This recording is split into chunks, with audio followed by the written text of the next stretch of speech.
What is going on, guys? My name is Taylor Stuber, and I'm here to break down the 6-game NBA slate on Draftkings and PrizePicks.com. If you guys are new here, welcome. If you guys are a returning viewer, welcome back. I'm trying to hit 100 subscribers by the end of the year, so if you guys could go ahead and hit that subscribe button, I would really appreciate it. By you doing that, you will be notified every time I post a video and go live, because I do go live an hour before lock every single day to go over the latest breaking news, as well as answering as many questions as I possibly can. And if you are used to playing NBA DFS, you know how crucial it is to get that news in at the end of the day right before lock. And I will help break that down for you guys. If you guys want to join my free Discord, that is linked down below in the description, as well as the pinned comment. If you guys want to know exactly what I'm playing on FanDuel, DraftKings, and PrizePicks every single day, you can join my Patreon. That is linked in the description below. But let's just go ahead and get into this slate. So we will start off with the Atlanta Hawks versus the Washington Wizards. The Hawks are going to be without Onyeka Okongwu. Lou Williams is questionable. I do not believe he ends up playing in this game, but Danilo Gallinari did return last game, and so did DeAndre Hunter. But with both of them returning, it really just distributes the minutes way too thinly between all of the forwards. So guys like Kevin Huerter, Hunter, Reddish, Gallinari, Bogdanovic, the minutes are just not really there for them. I'm more so targeting the guys in the front court and the back court, like Trae Young up top at $9,400. I think he is one of the better spend-up options on the slate. Much better spend-up options, as we'll talk about a bit later.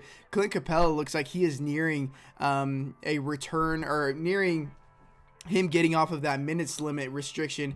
Neared almost 30 minutes last time out, and if he ever returns to 32-34 minutes, he would be a smash play at this price. Unfortunately, this is the second leg of a back-to-back, so I don't think that they give him 32-34 minutes after playing his season high in minutes last time out, nearly 30 minutes.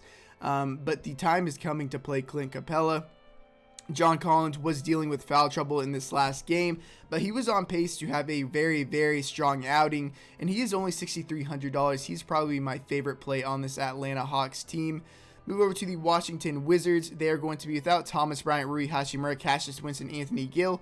Raul Neto and Daniel Gafford are both questionable, but it looks like Gafford is more on the doubtful side. So with us assuming that he is going to be out, Montrezl Harrell would be an absolute lock at $5,300. You just wouldn't think twice about it.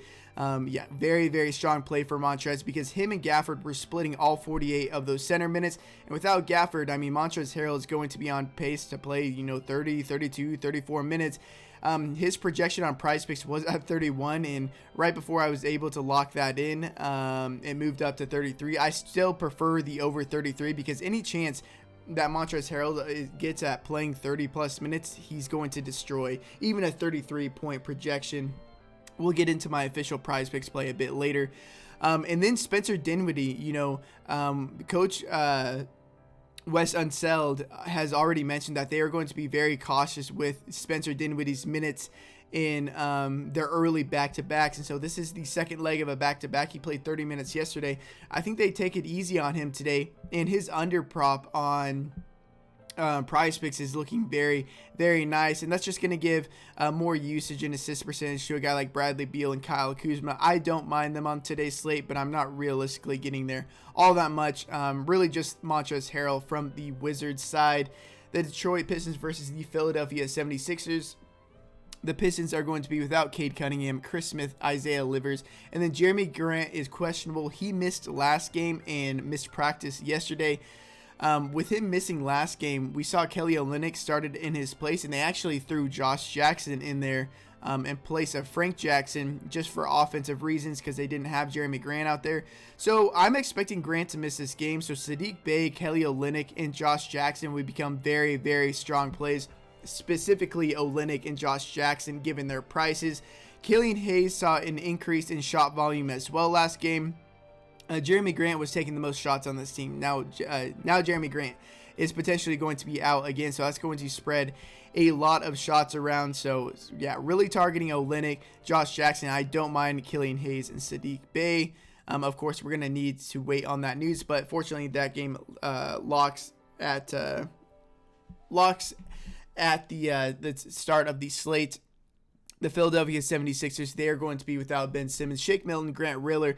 Joel Embiid is questionable. He's obviously dealing with a serious injury, and they're playing him through it for whatever reason. I think it's mostly because Ben Simmons is out, and so they're just trying to push through these games to get these wins. But it looks like Tobias Harris is probably the guy you want to own. And I am assuming that Joel Embiid probably sits in this game. Obviously, we're going to know before lock. But as of right now, I think that they probably just finally sit him here, because in these games that he's been playing, you know, he has absurd rates since the beginning of last year, averaging 1.84 fantasy points per minute since the beginning of last year with no Ben Simmons on the court.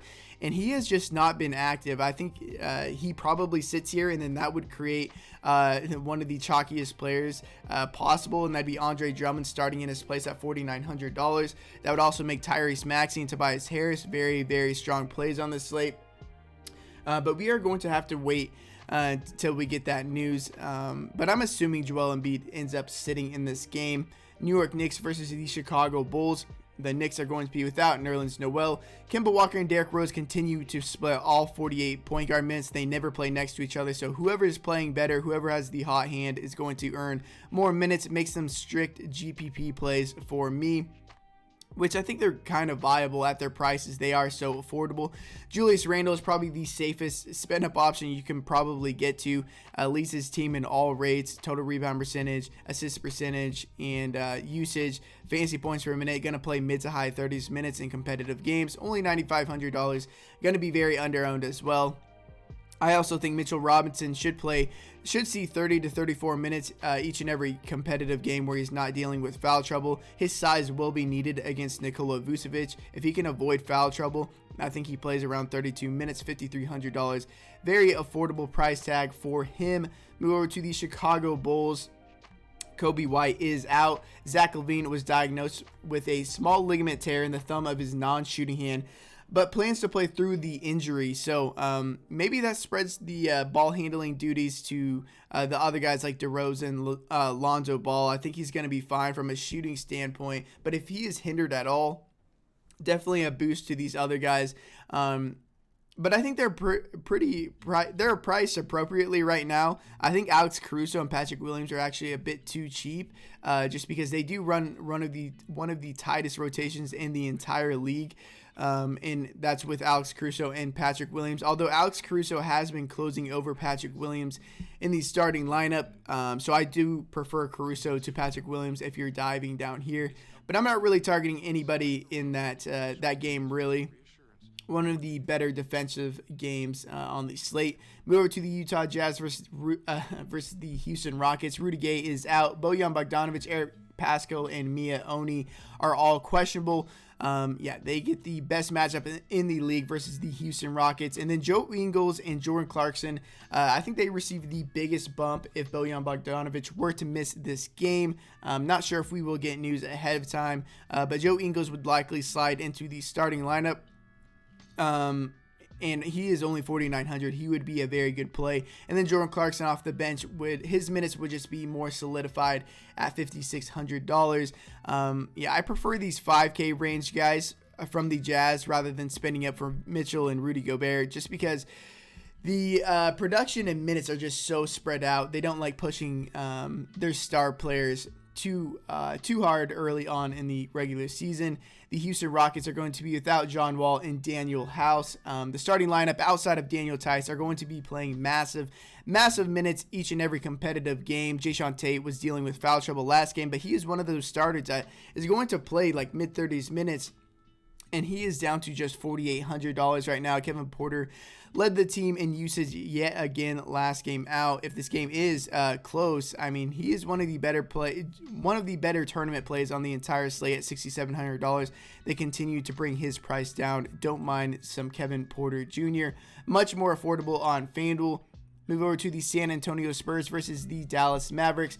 The Spurs are going to be without Zach Collins and Doug McDermott. Devontae Caycock is questionable. So we saw McDermott leave the game early last time out. Lonnie Walker and Devin Vassell filled that void, and they are two of the best value plays on the entire slate at $4,700 and $4,200. We know when they are out on the court, they are going to be chucking.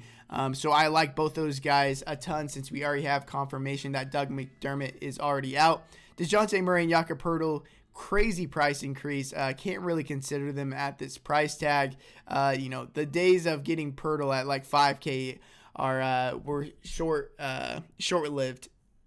And then Keita Bates-Diop ended up closing over Keldon Johnson last time out.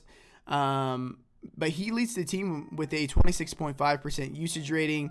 And so I'm going to go back to the well with him. I think that as long as he's not playing as poorly as he did last time out, he should receive 32, 34 minutes. This Spurs team does run a pretty tight rotation, and now they're missing Doug McDermott. I don't expect Bates-Diop to close over Keldon Johnson all that much. But before we get any further, I wanted to give away a play because so with Spencer Dinwiddie potentially being limited in this game because it being the first back-to-back of his career with the Wizards, and Wes Unseld mentioning that they wanted to give him limited minutes here. You can't pair that with Montrezl Harrell, but they are on the same team, so you're going to need to find another guy. I do like Jakob Poeltl still over 32.5, so you can pair all three of these guys. If you guys want some extra leans and wanted to make a 5 pick, I already made this myself. You can take the over on Kelly Olynyk and just hope that Jeremy Grant misses. You could also take the over on Saddiq Bey at 29 fantasy points, because these numbers are going to skyrocket if Jeremy Grant misses the game. And even if Jeremy Grant plays, you're not drawing dead. So that's a strategy you could definitely go with, and just planning ahead of time, because these are projections as if Jeremy Grant is playing. Actually, Kelly Olynyk's probably somewhere in the middle of that.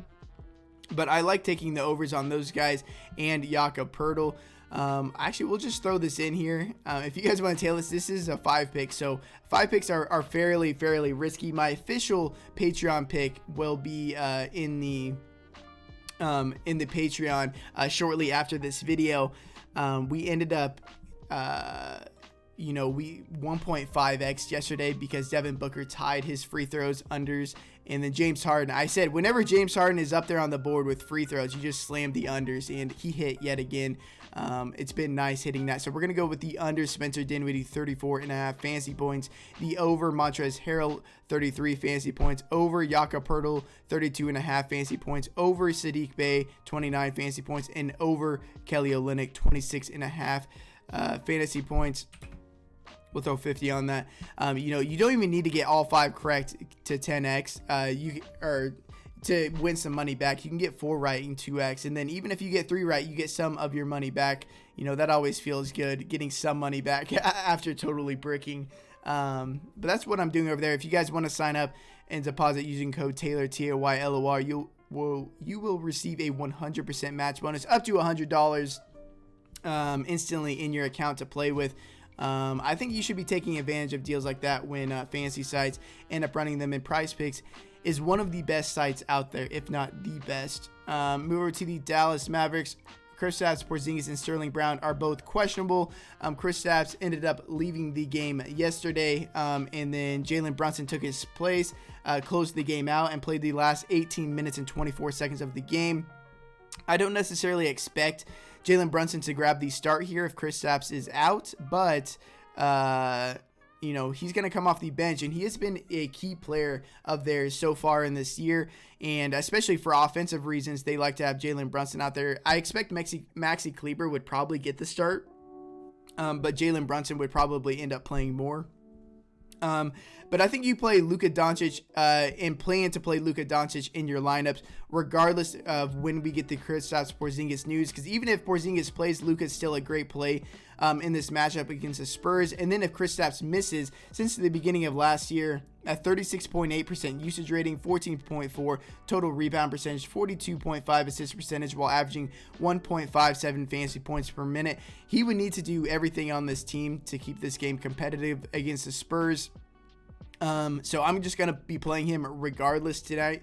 And then Tim Hardaway Jr., Jalen Brunson, like I mentioned, would receive pretty big boosts. And then Maxi Kleber, I think, would probably receive the most minutes in the absence of Kristaps Porzingis. Move over to the last game of the slate, the Memphis Grizzlies versus the Golden State Warriors. The Grizzlies are going to be without Dillon Brooks.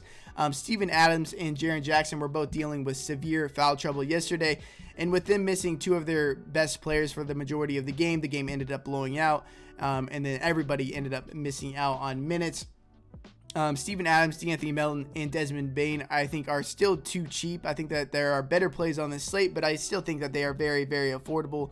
In this matchup against the Warriors, Ja Morant continues to be a very good play. And actually, Ja Morant over here on Prize Picks is probably way too low at 38.5 points, like way too low. So if you want to hop on that, I also like Ja Morant over, just to give you some more options over there on Prize Picks if you're mix and matching, because that's usually what I end up doing over there. I think that's a pretty strong strategy, so you don't put all your eggs in one basket, because even when you're having off nights, you can still win the majority of your money back. The last team of this slate, the Golden State Warriors, James Wiseman, Klay Thompson, and Jonathan Kuminga are all out. Steph Curry is the second best pay-up option behind Luka Doncic. You know, if Kristaps plays, I would probably move Curry to the best pay-up option on the slate, but we're probably not going to get that news until pretty deep into the slate. Draymond Green and Andrew Wiggins are off of their light minutes restriction. We've seen Draymond and Andrew Wiggins exceed 30 minutes in these last 3 games. And then Jordan Poole is second on his team with a 28% usage rating. Really just targeting Steph Curry, Andrew Wiggins, and Jordan Poole from this Golden State team. Again, guys, I will be live streaming an hour before lock, breaking down all the latest news, because we're going to have a lot of news breaking around within that last hour before the slate lock. So make sure to be there. I will be answering questions as well. If you guys want to join my Discord, it is completely free. Link down below. You guys can ask me any questions in there all day long. Make sure to follow me on Twitter. That is linked in the description below. But I appreciate you guys being here. Best of luck tonight. See you guys at the top. And until next time, peace.